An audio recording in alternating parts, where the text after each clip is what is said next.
Reunited, three little boys run to the arms of their father after a cross-country adventure that they never knew they would be taking. Good evening, I'm Brian Andrews. Their father has been worried sick for over a week after police say their biological mother took them without his permission, launching a nationwide search. Maggie Newland live at the airport with this happy ending. Maggie. Next up, thousands of people saw the smoke on the water early Sunday in the bay off Miami Beach, billowing up from a boat adrift near Monument Island.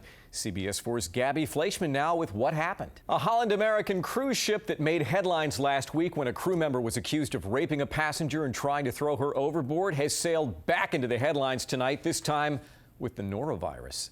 The cruise line put out a statement today saying their 14-day Panama Canal cruise aboard the MS Veendam had an outbreak. More than 100 guests and at least 10 crew members were confined to their staterooms until they were no longer showing symptoms. Holland America says the ship underwent a thorough sanitization before it sailed from Fort Lauderdale last night for another Panama Canal cruise, this time to San Diego.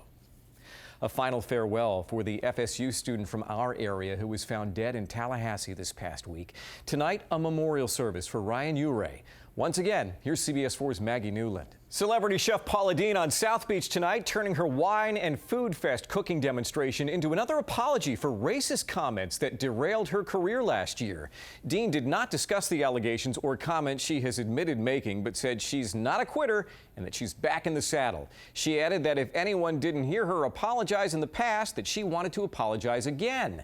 The former Food Network star's career has been in shambles since she admitted in a legal dispute with a former employee that she used racial slurs in the past.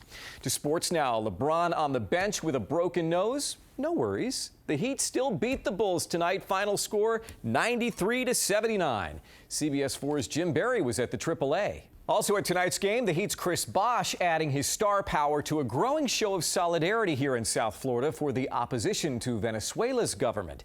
Bosh sporting the Twitter hashtag SOS Venezuela on his shoes.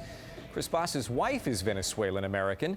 The couple hopes that his gesture will raise awareness on what's happening in Caracas and Maracaibo and Táchira and show the people in that country that people abroad are paying attention. We just want them to know that what they're doing is making a difference, and hopefully they can have the same opinions, the same freedoms that we have today in America. Mrs. Bosh says her husband has visited Venezuela when he was a teenager and that he has always been interested in learning the culture and the Spanish language. Muy bueno. From the AAA to the streets of Doral, where Venezuelan expats continued their chorus for change back home.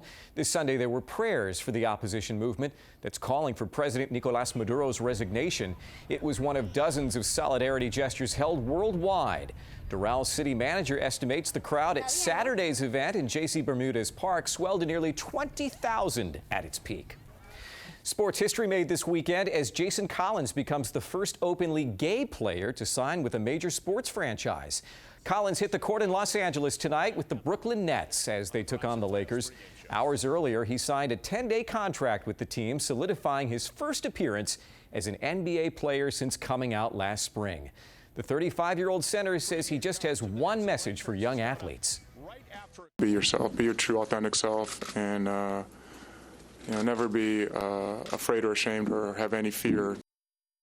Collins can sign 2 consecutive 10-day contracts before the Nets must either sign him for the rest of the season or send him on his way. Straight ahead on the late night news video you have to see. It's a mid-air scare over Fort Myers as a bird comes crashing through a cockpit window mid-flight. Then, one of the biggest names in modern dance teaching a master's workshop to aspiring South Florida ballet dancers. And as we continue, parked on the driving range at the Boca Raton Hotel and Resort, a collection of classic cars for a good cause. All this when CBS 4 News continues. Welcome back to the Late Night News. I'm Brian Andrews. It was 18 years ago tomorrow that I stood outside the hangar of the Brothers to the Rescue group at Opa-locka Airport, reporting in what was wall-to-wall coverage at the time of 2 of their planes being shot down by a Cuban MiG over the Florida Straits. 3 Americans and 1 Cuban citizen were killed on that humanitarian mission to drop pro-democracy leaflets that day. In the aftermath, international condemnation and a revelation that one of the Brothers to the Rescue pilots had fled to Cuba the day before the shootdown because he was a spy for the Castro government.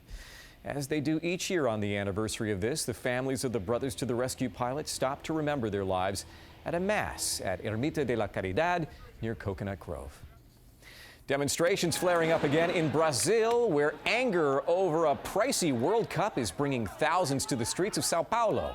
Brazilian police fighting to keep the crowds under control as they smashed bank windows and set fires. Brazilians are upset with the $11 billion being spent on hosting the World Cup, claiming corruption is rampant there and that basic services for the population are being ignored. Dozens were arrested in the protests, including several journalists. And then there is Ukraine, where the president tried to flee that country, and there are reports he was stopped trying to board a charter flight as his guards were trying to pay off airport workers to look the other way. CBS 4's Ko Im has the latest on the turmoil in Kiev. A scare in the sky as a bird comes crashing through the cockpit window of a small plane over Fort Myers. Wow, the pilot says he was doing about 170 miles an hour when it hit. Glass and feathers went flying. The pilot was able to make a safe emergency landing without anyone getting hurt, except the bird that didn't make it. Sports is next.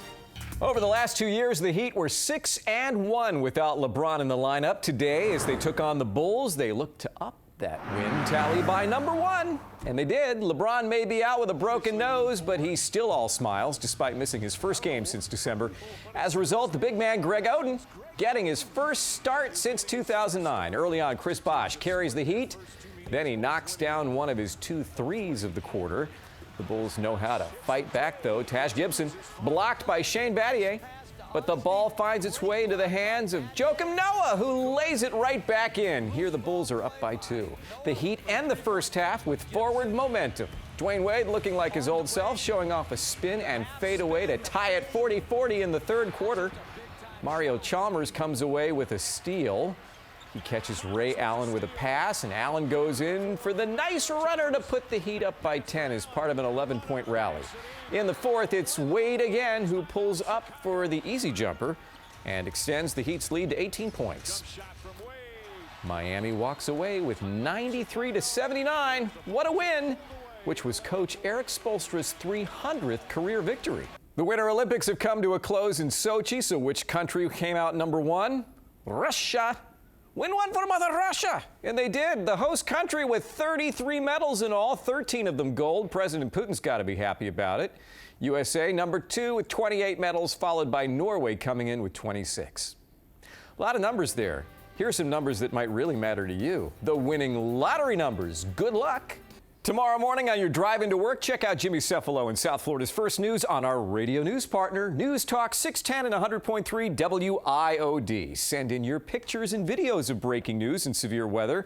We also love sunrises and sunsets. The address right there on your screen, pics@cbsmiami.com. When you wake up tomorrow morning, be sure to do it with Summer, Walter, Vanessa, and Lisette on CBS 4 this morning.